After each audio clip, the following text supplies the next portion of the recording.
Kung ginagawa lang po kayong tao-tauhan dyan, na ang tanging nyo lang kayang palitan ay yung chairman ng Committee on Reforestation, bitawan nyo na po yan. Napanood nyo ba yung yung panawagan ni Kato Nying doon sa programa nila, yung kay Speaker Boji D, na kung saan niya nananawagan na mag-resign na lang siya bilang speaker. Bakit? Kasi yung mga kababayan, tama talaga yung sinabi ni BP Sara, si Boji D, yung iba pa mga taga sa Bella ba yun, yung mga yan, kay speaker yan, kay Romualdez yan. At kumbaga kahit na pinalitan si Romualdez bilang speaker, siya pa rin naman ang gagalaw o magpapagalaw dyan sa House of Representatives. Kung mapapansin nyo, wala silang action, di ba, sa mga pinangalanang mga kongresista na kung saan nga involved sa flood control scam, at halos nakapokus sila ngayon sa sa Senado, di ba? Yun ang kanila talagang tinatarget. Marami din ang nagsasabi na yung may mga nababasa ko lang na comments, na yung mga yung mga nangyayari nga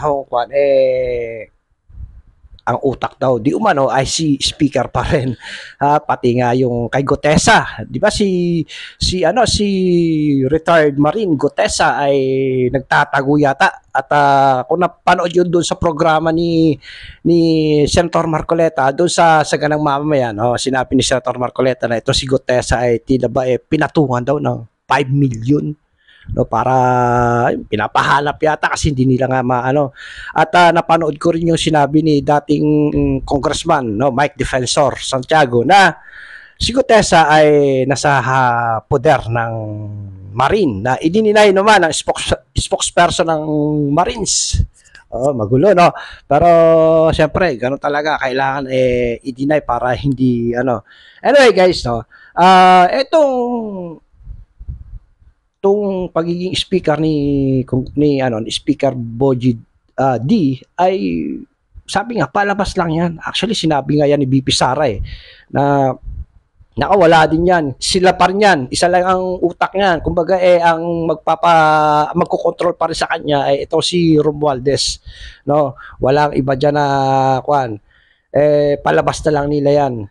Tingnan nyo na si Romualdez, kahit na pinangalanan na nga ni Gutesa, wala sila pinapalabas pa nila na inosente, at sinasabi pa nga sa ICI na gagawin pang state witness, at ang idinidiin lang nila talaga si Saldico. Tingnan niyo nga yung mag-asawang Diskaya, nag-back out sila at ayaw na nila magsalita pa, kasi nga sabi nga na Senator Marcoleta, itong mag-asawa Diskaya ay maraming alam talaga. Marami talagang alam. Marami pa siyang pwede ikanta na mga malalaking isda. Hindi yung mga botete lamang. Kaso lang mga kababayan, talagang protektado nila. Kung mapapansin nyo, kapag may pinapakala ng kaalyado o kakampi nila, nalilihis ang issue natitigil. Tingnan nyo yung Blue Ribbon Committee, yung hearing sa Blue Ribbon, tingnan nyo, wala na. Hindi natin alam kung kung itutuloy pa yon. Okay na sana doon kay Marcoleta, ito si Pinky. Halatang halata din, tsaka ito si Tuta halatang halata din talaga na gamit sila ni alam niyo na, ni Tamba. Anyway guys, ito may video ako na ipapanood sa inyo. Ito si Kato Nying ay nanawagan dito kay tawag dito kay Speaker Boji D. Pero bago tayo magpatuloy ipaalala lang sa inyo, sa mga makakapanood itong aking video, paki-subscribe naman po nitong aking channel, Kabalita o Balita ni Kuya Rans TV, na dating Kuya Rans TV. Kaya lang nagka-problema ako sa channel ko. Paki-like, subscribe, and click the notification bell para lagi updated sa mga video na in-upload ko. Ito, panoorin natin. Anyway guys, yung aking ipapakita sa inyong video, screenshot na lang, no? Audio na lang. Kasi baka i-copyright tayo eh. Alam niyo naman yung naging problema ko dito sa channel ko eh. Ni-report ni-report ako ng ABS-CBN kaya na nagka-problema ako sa channel ko. So picture na lang nitong sina Katon Ying ang aking kasi alam niyo na baka madali na naman tayo ng lalong hindi ako makabalik sa aking channel. O baka i-delete na ni YouTube itong channel ko. So pakinggan natin itong audio mga kababayan at maganda ito, matindi itong sasabihin ni Katon Ying itong panawagan niya kay Speaker Boji D. Speaker Boji D, kung ginagawa lang po kayong tao-tauhan dyan na ang tanging nyo lang kayang palitan ay yung chairman ng Committee on Reforestation at yung yung Secretary General. Secretary General, kung yun lang po ang kayang ibigay sa inyo dyan, bitawan nyo na po yan. Takbo pala ngayon sa Congress si former Speaker Martin Romualdez pa rin. Ha? Panginoon po. Alam mo ba?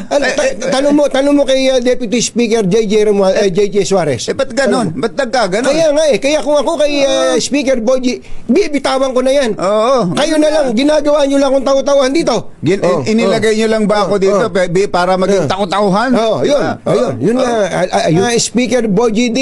Kung ginagawa lang po kayong tao-tauhan dyan na ang tanging nyo lang kayang palitan ay yung chairman ng Committee on Reforestation at yung yung Secretary General. Secretary General, kung yun lang po ang kayang ibigay sa inyo dyan, bitawan nyo na po yan.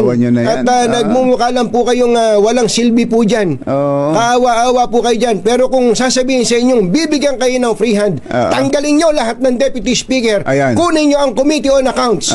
At reshufflein nyo ang lahat ng mga committee chairman dyan. Kayo ang mamili ng mga mapagkakatiwalaan ninyo para malinis ng gusto yung Kamara. Pero kung hindi po Congressman Boji D, bitawan nyo na po yan. At pinagtatawanan lang po kayo ng kapwa nyo congressman. Dahil ang sabi po nila, ang leader pa rin nila ay si Romualdez, si Martin Romualdez. Dahil yun pa rin ang nasusunod. At kung medyo nahihiya naman kayo na nabitawan ka agad yan dahil kalalagay pa lang ninyo, kayo na. Kung ayaw din ni Sandro Marcos na sabihin tigilan natin itong mga proyekto na to, kayo na mismo ang magsabi na itigilan natin ang mga proyektong ito alang-alang sa bayan. Translation. Magre-resign na kami bilang congressman. Magre-resign na ako bilang speaker.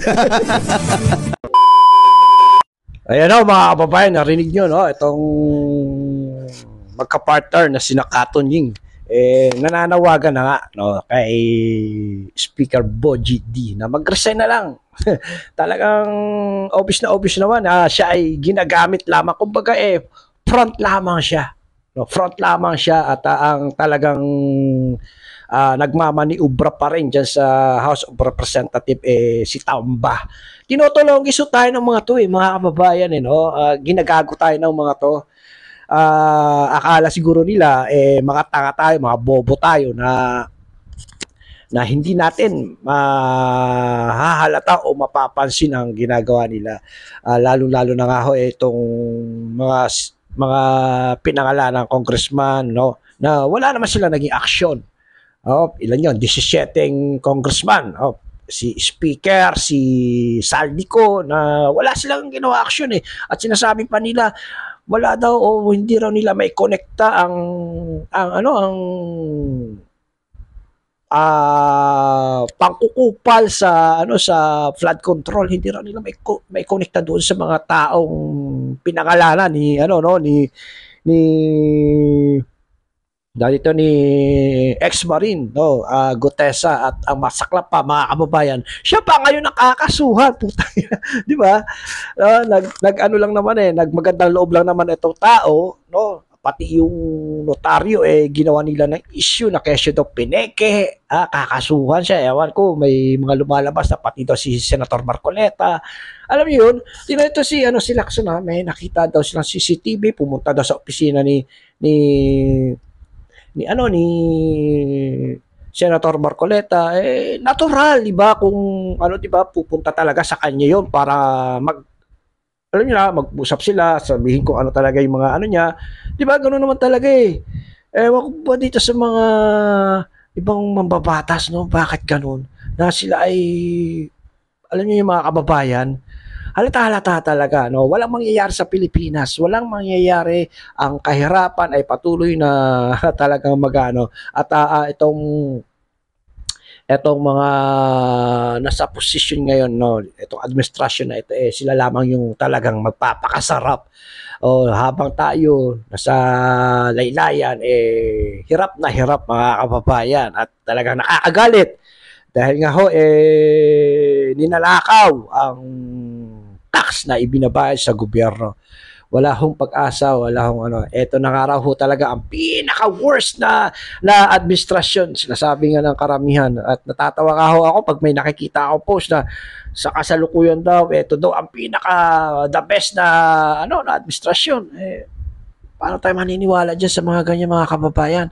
Yung pinaka-worst na administrasyon, pinaka-the best na administrasyon, wala nga ho tayo nakikitang improvement Biruin nyo, may 3 taon na, ano na nangyari? Nakakahiya lang ho talagang yung mga ating mga kababayan, no, sa ibang bansa ay nakakaranas na ho ng hindi maganda sa ibang lahi. Ano, ang baba na ho ng tingin ng mga ibang lahi sa Pilipinas, no, sa atin, kasi nga ho napapabalita ho ang Pilipinas ang pinakakurap ngayon. Talagang grabe. Wala tayo ano. So, ano ba ang solusyon dito? Di ba? Marami ho nananawagan na mag-resign na itong presidente. Pero hindi ho yan mag-resign. Tingnan nyo nga, ginagawa nilang paraan na mapagtakpan yung mga mastermind dyan sa flood control scam. Wala ho tayong maasahang ano ngayon. So, ang talagang pag-asa na lang ho natin ang kumilos ang Panginoon, mga kababayan. Alam ko naman hindi niya tayo pababayaan. Hindi niya pababayaan ang Pilipinas. Okay, so hanggang dito na lang muna mga kababayan ang aking reaction video. Ulitin ko ha sa mga nakapanood nito. Huwag niyo ka sana kalimutang mag-like at mag-subscribe na rin ho sa aking YouTube channel. Salamat. Muli ang inyong lingkod. Balita ni Kuya Rans TV. Hanggang sa muli, ingat po tayo. God bless. Bye-bye.